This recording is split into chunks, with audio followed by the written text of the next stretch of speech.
اللہم صلی علی سیدنا محمد صلی اللہ علیہ وسلم۔ تو آج کے درس میں انشاءاللہ تعالی نوح علیہ السلام کے ضمن میں جو قرآنی مضمون ہیں اس کو ڈسکس کرتے ہیں۔ نوح علیہ السلام کا واقعہ قرآن میں کئی مقامات پر آیا ہے، تو اس کا احاطہ کرنے کے لیے ہمیں اس ٹاپک کو کئی سب ٹاپکس میں ڈسکس کرنا پڑے گا، ڈیوائیڈ کر کے پھر اس کو انشاءاللہ ایسے دیکھیں گے، کیونکہ ایک طویل اس کے اندر جو ہے نا وہ چیزیں موجود ہیں۔ تو قرآنی مضمون دیکھتے ہیں کہ اللہ سبحانہ و تعالی نے اپنے نبی سے کہا محمد مصطفیٰ صلی اللہ علیہ وآلہ وسلم کہ آپ اپنی قوم کو نوح علیہ السلام کا قصہ سنائیے۔ اس وقت کا قصہ جب کہ نوح علیہ السلام نے اپنی قوم سے کہا تھا کہ اے میری قوم، اگر میرا تمہارے درمیان رہنا اور اللہ کی آیات پڑھ کے سنانا تمہارے لیے ناقابل برداشت ہو گیا ہے تو میرا بھروسہ اللہ پر ہے۔ تم اپنے سب ٹھہرائے ہوئے شریکوں کو لے کر ایک متفقہ فیصلہ کر لو، اور جو منصوبہ تمہارے پیش نظر ہے اس کو خوب سمجھ لو تاکہ اس کا کوئی پہلو تمہاری نگاہ سے پوشیدہ نہ رہنے پائے۔ پھر میرے خلاف اس کو عمل میں لے آؤ اور مجھے ہرگز مہلت نہ دو۔ پس تم نے میری نصیحت سے منہ موڑا تو میرا کیا نقصان کیا؟ میں تم سے کسی اجر کا طلبگار نہیں تھا، میرا اجر تو اللہ کے ذمے ہے، اور مجھے تو حکم دیا گیا ہے کہ میں مسلمان بن کر رہوں۔ سو انہوں نے نوح علیہ السلام کو جھٹلایا، پس اللہ تعالیٰ نے نوح علیہ السلام کو اور ان لوگوں کو جو ان کے ساتھ کشتی میں سوار تھے بچا لیا، اور انہی لوگوں کو زمین میں جانشین بنایا اور ان لوگوں کو غرق کر دیا جنہوں نے اللہ کی آیتوں کو جھٹلایا تھا۔ پس دیکھ لو جنہیں خبردار کیا گیا تھا ان کا کیا انجام ہوا۔ تو سورۃ المومنین میں اللہ عز و جل فرماتے ہیں کہ وَلَقَدْ أَرْسَلْنَا نُوحًا إِلَىٰ قَوْمِهِ کہ نوح علیہ السلام کو ہم نے ان کی قوم کی طرف پیغمبر بنا کر بھیجا، تو فقال انہوں نے کہا کہ اے میری قوم، اللہ کی عبادت کرو، اس کے سوا کوئی تمہارا معبود نہیں، کیا تم اللہ سے نہیں ڈرتے؟ تو ان کی قوم کے جو کافر سردار تھے انہوں نے کہا کہ نوح تو تمہاری طرح ایک بشر ہے، وہ چاہتا ہے کہ تم میں بڑائی حاصل کرے، اور اگر اللہ چاہتا تو اس کام کے لیے اللہ فرشتوں کو بھیجتے، کیونکہ یہ بات ہم نے اپنے بڑوں سے کبھی نہیں سنی کہ اللہ نے کسی بشر کو رسول بنایا ہو۔ بس یہ ایک ایسا آدمی ہے جس کو معاذ اللہ جنون ہو گیا ہے، لہٰذا ایک خاص وقت تک انتظار کر لو۔ تو نوح علیہ السلام نے عرض کیا کہ اے میرے رب، میری مدد فرمائیے جس بات پر انہوں نے مجھے جھٹلایا ہے۔ تو سورہ شعراء میں سیدنا نوح علیہ السلام کی خیر خواہی اور قوم کی دھمکی اس طرح بیان کی گئی ہے کہ کذبت قوم نوح المرسلین اذ قال لهم اخوهم نوح کہ نوح کی قوم نے رسولوں کو جھٹلایا، جبکہ ان کی برادری میں سے ان کے بھائی نوح علیہ السلام نے کیا کہا؟ کیا تم اللہ سے نہیں ڈرتے؟ میں تمہارا امانت دار رسول ہوں، تم مجھے جانتے ہو کہ میں تمہارے درمیان رہا ہوں، میں امین ہوں، صادق ہوں، کاذب نہیں ہوں، سو تم اللہ سے ڈرو اور میرا کہنا مانو۔ میں تم سے کوئی اجر نہیں مانگتا، میرا صلہ تو میرے رب کے پاس ہے۔ اللہ سے ڈرو اور میری اطاعت کرو، کہ اطاعت رسول کی ہوتی ہے کیونکہ رسول اللہ کے حکم سے آتے ہیں۔ تو آگے سے ان کی قوم کہنے لگی ہم تم کو مان لیں ایسی صورت میں جبکہ تم ایک تو ہم میں کوئی ایسا مقام نہیں رکھتے اور کم درجہ لوگ تمہارے ساتھ ہیں۔ اس کا مطلب ہے تمہیں ماننے کا مقصد ہے کہ ان کم درجہ لوگوں کو ہم اپنے ساتھ لا کے بٹھا لیں۔ تو نوح علیہ السلام نے کہا ان کے کام سے مجھے کیا بحث، ان سے حساب کتاب لینا تو اللہ کا کام ہے اگر تم سمجھو، اور میں ایمان والوں کو اپنے سے دور کرنے والا نہیں ہوں، میں تو صرف ڈرانے والا ہوں، نذیر ہوں اللہ کی طرف سے۔ تو وہ لوگ کہنے لگے کہ اے نوح علیہ السلام، اگر تم باز نہ آئے تو ضرور سنگسار کر دیے جاؤ گے۔ نوح علیہ السلام نے دعا کی کہ اے میرے رب، میری قوم نے مجھے جھٹلا دیا ہے، سو آپ میرے اور ان کے درمیان فیصلہ فرما دیجئے، اور مجھ کو اور جو ایمان لائے ہیں ان کو نجات عطا فرمائی۔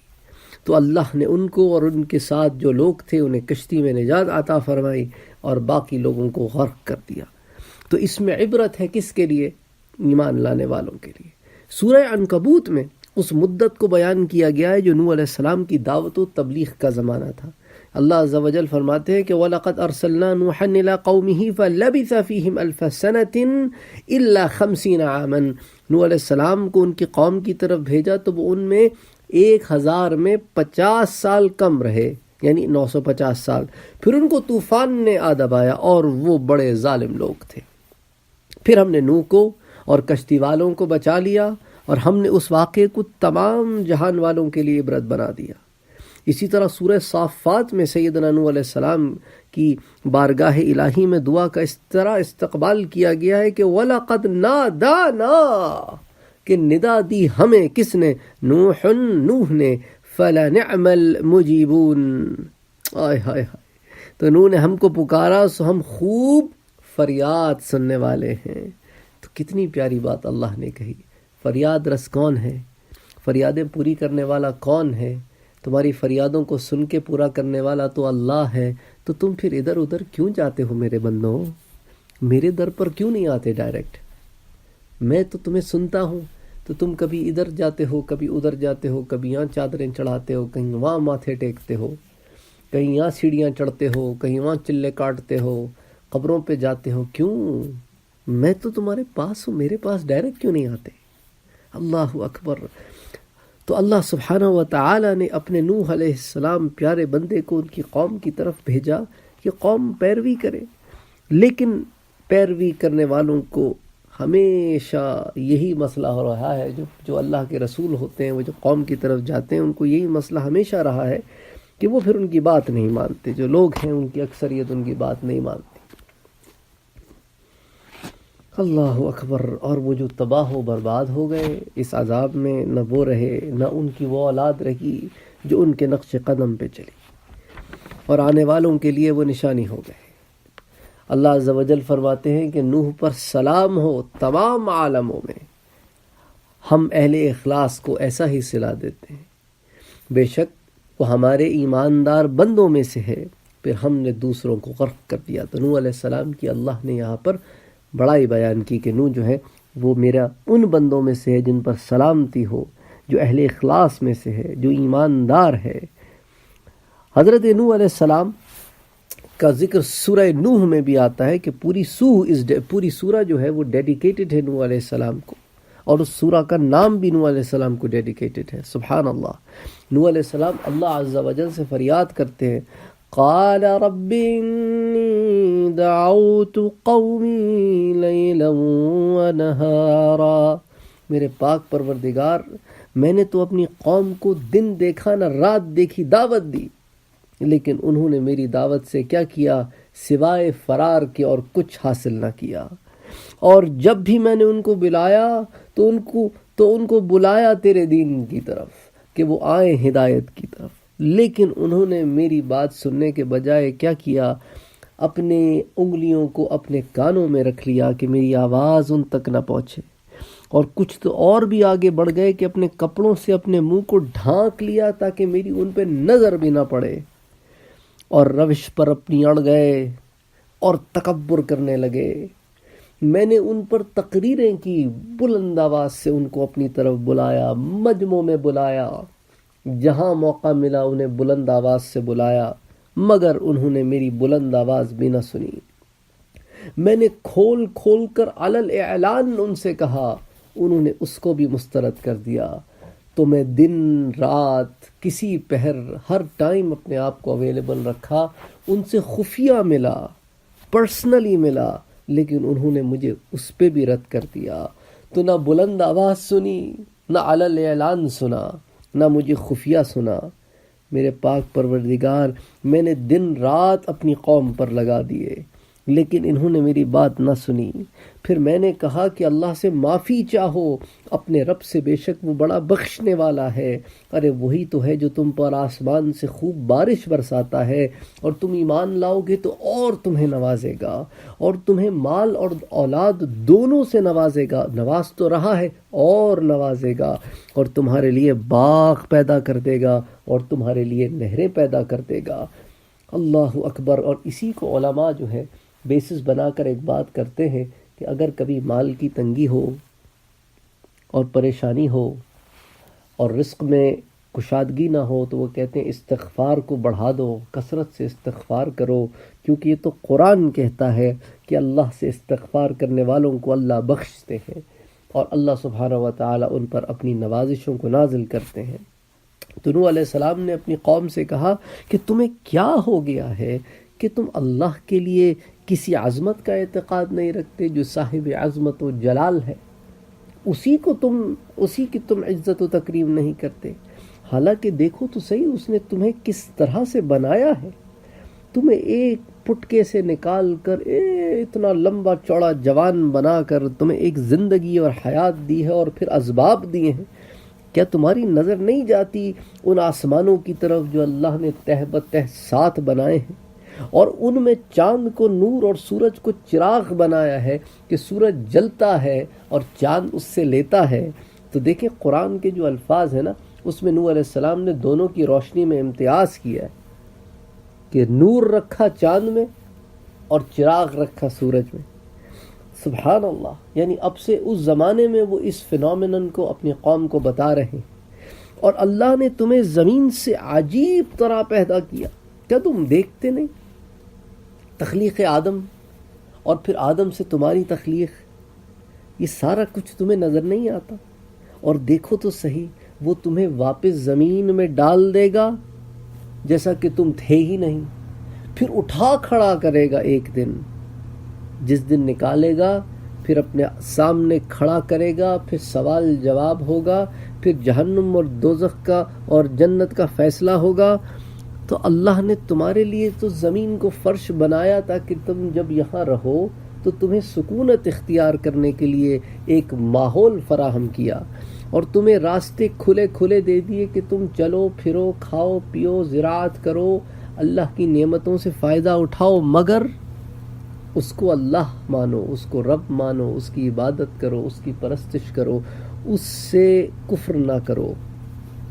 تو اے لوگوں، تم میرا کہا کیوں نہیں مانتے؟ میں آخر تم سے ایسی کون سی بات کرتا ہوں جو تمہاری سمجھ میں نہیں آتی؟ تو میرے لوگوں، میری پیروی کرو، اللہ سبحانہ و تعالیٰ تمہیں نواز دیں گے، تمہیں نواز دیں گے۔ نوح نے کہا اے میرے رب، پر انہوں نے میرا کہنا نہیں مانا اور ایسے لوگوں کی پیروی کر لی جن کے مال و اولاد نے ان کو نقصان ہی زیادہ پہنچایا ہے، اور جنہوں نے بڑی بڑی خفیہ تدبیریں کیں، اور جنہوں نے کہا اپنی قوم کے لوگوں سے کہ تم اپنے معبودوں کو ہرگز نہ چھوڑنا، اور نہ ود کو، نہ سواع کو، اور نہ یغوث کو، اور نہ یعوق کو، اور نہ نصر کو۔ اور ان سرداروں نے بہت ساروں کو گمراہ کیا۔ تو یہ وہ 5 ان کے تھے بت، بڑے بت جو ان کے معبودوں کے سوا تھے، جن کو وہ بہت مانتے تھے، کہ ود، سواع، یغوث، یعوق اور نصر۔ اور اے اللہ، نوح علیہ السلام نے کہا کہ اے اللہ، ظالموں کی گمراہی اور بڑھا دیجئے تاکہ آپ کا عذاب انہیں جلد پکڑ لے، کیونکہ اب انتہا ہو گئی، 950 سال مذاق ہوتے۔ سیدنا نوح علیہ السلام کی بے لوث نصیحت و خیرخواہی انتہا کو پہنچ گئی، اور ہر وہ عنوان جو ہدایت و نصیحت کے لیے درکار تھا باقی نہ رہا۔ توحید کے دلائل اور حجت تکمیل پا گئے۔ قوم کے پاس اب ایسا کوئی عذر باقی نہ رہا جو بت پرستی کی تائید میں پیش کیا جا سکتا تھا۔ آخر کار ان کی قوم نے متفق ہو کر سید نوح علیہ السلام سے مطالبہ کر دیا کہ بس اب اپنی بات ختم کیجئے، ہم بہت سن چکے ہیں۔ انہوں نے لٹرلی کہا، قرآن میں سورہ ہود میں آتا ہے کہ یا نوح قد جادلتنا، تم نے ہم سے بہت جھگڑا کر لیا، فاکثرت جدالنا، اور پھر حد کر دی جھگڑے میں۔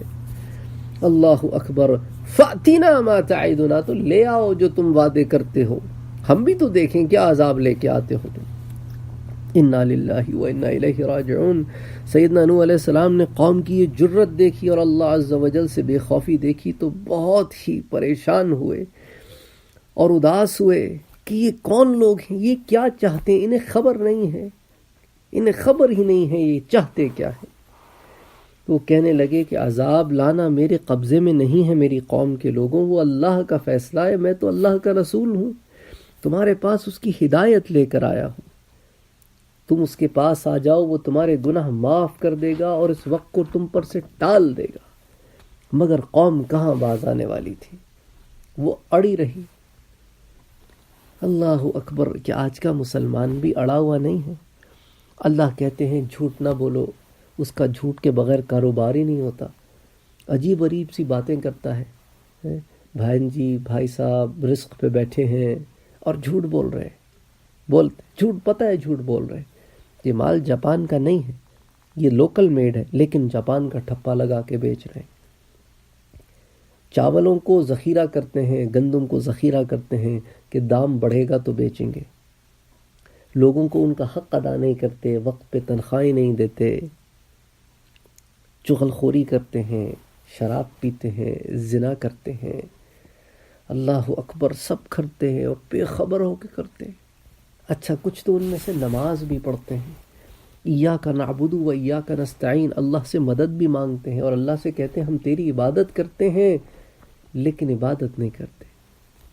جو عبادت کرتا ہے وہ پھر سلام پھیر کر ان گناہوں کی طرف واپس تو نہیں جا سکتا جن گناہوں سے ابھی معافی مانگی ہے کہ اہدنا الصراط المستقیم، باری تعالیٰ ہدایت دے دے، ہدایت کا فیصلہ فرما دے اور ان لوگوں میں سے نہ شامل فرما جن پر تیرا غضب نازل ہوا اور جو بھٹک گئے، مگر جب نماز سے نکلتا ہے تو بھٹک جاتا ہے، کیونکہ اس کو پتہ نہیں کہ اس نے اپنے رب سے ابھی کیا عہد و پیمان کیا ہے، اس رب کو اس نے مالک یوم الدین مانا ہے، تو پھر اس فیصلے والے دن سے اتنا بے خبر کیوں پھر رہا ہے؟ تو نوح علیہ السلام نے کہا کہ اللہ چاہیں گے تو عذاب ضرور آ جائے گا، اور پھر جب آئے گا تو تم عاجز ہو کے کچھ کر نہیں پاؤ گے، بہتر ہے کہ اس کا مطالبہ نہ کرو اور اللہ کی طرف لوٹ آؤ۔ سو سیدنا نوح علیہ السلام قوم کی ہدایت و اصلاح سے جب نا امید ہو گئے اور اپنی ساری جد و جہد ختم کر چکے، قوم کی ہٹ دھرمی اور اناد جب آخری منزل پر آ گئی اور ایک طویل زمانہ گزر گیا جس کو قرآن 950 سال کہتا ہے، تو اللہ اکبر دیکھا مڑ کے تو تاریخی شواہدات کہتے ہیں 80 لوگ کم و بیش مسلمان ہوئے 950 سال میں بس۔ سیدنا نوح علیہ السلام سخت ملول و آزردہ ہوئے، اللہ تعالیٰ نے تسلی دی اور حضرت نوح کو اطلاع دی گئی کہ اب آپ کا کام پورا ہو چکا ہے، اس قوم میں اصلاح قبول کرنے والا کوئی باقی نہیں رہا، ان پر اللہ کا وہ فیصلہ جاری ہونے والا ہے جو سرکش و باغی قوموں کے لیے کیا جاتا ہے۔ حضرت نوح علیہ السلام اس اطلاع کے بعد بارگاہ الہی میں دعا کے لیے ہاتھ اٹھاتے ہیں اور ایسی دعا کی جو منشا الہی کے مطابق تھی اور شاید طبقہ انبیاء میں کسی نبی نے نہ کی ہو۔ اللہ اکبر، سورہ نوح کی آیتیں، آپ یہ آیتیں پڑھتے ہیں تو آپ ہل جاتے ہیں کہ ایک نبی جو ہے اپنی قوم کے لیے یہ الفاظ اسی وقت استعمال کر سکتا ہے کہ بس جب حد ہو گئی، کیونکہ نبی پورے قرآن اٹھا کے دیکھیں گے اپنی قوم کے لیے کبھی ایسے الفاظ نہیں استعمال کرتے۔ انہوں نے کہا اے میرے رب، ان کافروں میں سے کوئی بھی زمین پر بسنے والا نہ چھوڑ، اگر تو ان کو چھوڑ دے گا تو یہ تیرے بندوں کو گمراہ کر دیں گے، یہ جو 80 لوگ ساتھ آئے ہیں نا یہ بھی نہیں بچیں گے، اور ان کی نسل بھی جو پیدا ہوگی وہ ایسی بدکار اور کافر ہی ہوگی، کیونکہ یہ میں نے دیکھا ہے ان کو نسل اندر نسل، یہ سدھرنے والے لوگ نہیں ہیں، انہوں نے اپنے پوتوں پڑپوتوں بچوں سب کو اپنے جیسا کر دیا ہے، جو ان میں آتا ہے ان کے جیسا ہو جاتا ہے، کوئی امید نہیں ہے۔ علاوہ ازیں حضرت نوح علیہ السلام کی یہ دعا کسی بے صبری یا جذباتی بنا پر نہیں تھی، بلکہ اس آخری لمحہ ایک مخلص و مصلح کی زبان سے بے ساختہ نکل پڑی، اور جو رشد و ہدایت کی مسلسل اور انتھک کوشش کرنے والا انسان ہو اور قوم اس کو قبول نہ کرنے پر کمر بستہ ہو چکی ہو تو یہ دعا نکل گئی۔ یہ ایسی ہی ہے جیسا کہ موسیٰ علیہ السلام نے فرعون اور قوم فرعون کے حق میں یہ دعا کی تھی کہ اے پروردگار ان کے مال غارت کر دے اور ان کے دلوں پر مہر کو ثبت کر دے، یہ ایمان نہ لائیں گے جب تک کہ دردناک عذاب اپنی آنکھوں سے نہ دیکھ لیں۔ اللہ نے اس کے جواب میں ارشاد فرمایا تھا موسیٰ تیری دعا قبول کر لی گئی۔ یہ سورہ یونس کی آیات 88 اور 89 میں موجود ہے۔ بہرحال مصالحانہ فطرت اور خداوندی سنت پر غور کیے جائے تو معلوم ہوتا ہے کہ جب کسی نبی کا پیغام اس کی قوم کو پہنچ جاتا ہے اور آخری حجت پوری ہو جاتی ہے تو پھر ایسی قوم کو صرف اس مدت تک مہلت ملتی ہے جب تک کہ ان میں سے کچھ نیک و صالح آدمیوں کے نکل آنے کا امکان رہتا ہے۔ جب اس قوم سے صالح افراد نکل آتے ہیں اور صرف فاسد رہ جاتے ہیں، اور جو رہ جاتے ہیں پھر وہ وہی ہوتے ہیں جنہیں پھر ہدایت نصیب نہ ہوگی تو پھر اس قوم کو مزید مہلت نہیں دی جاتی۔ عدل و انصاف کا تقاضا بھی یہی ہے کہ ایسے بے صلاحیت اور بدکار لوگوں کو ختم کر دیا جائے کہ کہیں ایسا نہ ہو کہ وہ اچھوں کو بھی خراب کر دیں، اور ایسے فاسد عناصر پر رحم کرنا اور انہیں یوں ہی چھوڑے رکھنا ساری انسانیت پر ظلم کرنے کے مترادف ہوگا۔ پھر نوح علیہ السلام کو اللہ نے وحی کی کہ اب جو لوگ باقی بچے ہیں بس وہی ایمان والے ہیں جو آپ کے ساتھ ہیں، بس وہی ایمان والے ہیں، ان کے سوا جو ہیں وہ سب پھر ایمان نہ لائیں گے۔ حضرت نوح علیہ السلام نے اللہ سبحانہ و تعالی سے اس طرح استغاثہ پیش کیا، وَقَالَ نُوحٌ رَبِّ لَا تَذَرْ عَلَى الْأَرْضِ مِنَ الْكَافِرِينَ دَيَّارًا، ہے میرے رب ان کافروں میں سے کسی کو پھر چھوڑنا مت زمین میں، کیونکہ اگر آپ نے چھوڑ دیا تو پھر یہ جو رہے سہے ہیں ان کو بھی یہ گمراہ کر دیں گے۔ اور پھر ساتھ ہی کہا، اے میرے رب مجھ کو اور میرے والدین کو، ہر اس شخص کو جو میرے گھر میں مومن کی حیثیت سے داخل ہوا ہے، اور جمیع مومن مردوں اور مومن عورتوں کو معاف فرما دیجئے۔ یہ دعا موجود ہے سورہ نوح میں، اس کو آپ بھی کثرت سے مانگا کریں، اے اللہ۔ اور پھر نوح علیہ السلام اس دعا کو یوں ختم کرتے ہیں کہ باری تعالیٰ ظالموں کے لیے بربادی کے سوا کسی چیز میں اضافہ نہ فرما۔ اللہ اکبر۔ تو یہ قرآنی مضمون میں وہ باتیں تھیں جو نوح علیہ السلام اور ان کی قوم کے درمیان ہوئیں۔ انشاءاللہ پھر قرآنی مضمون کو اور دیگر ٹاپکس کو یہاں جاری رکھیں گے، جس میں آپ نے جو کشتی بنائی اس سے متعلق اور پھر بعد میں کیا ہوا، تو ان تمام چیزوں کو آہستہ آہستہ شامل کریں گے۔ پھر نتائج و عبر جو اس سے ہم کو ملتے ہیں قرآن کی روشنی میں، پھر ان کو سامنے رکھیں گے، اور پھر دیگر مختلف ٹاپکس جیسا میں نے آپ سے پہلے عرض کیا تھا اس کو آہستہ آہستہ شامل کریں گے۔ وما علینا الا البلاغ۔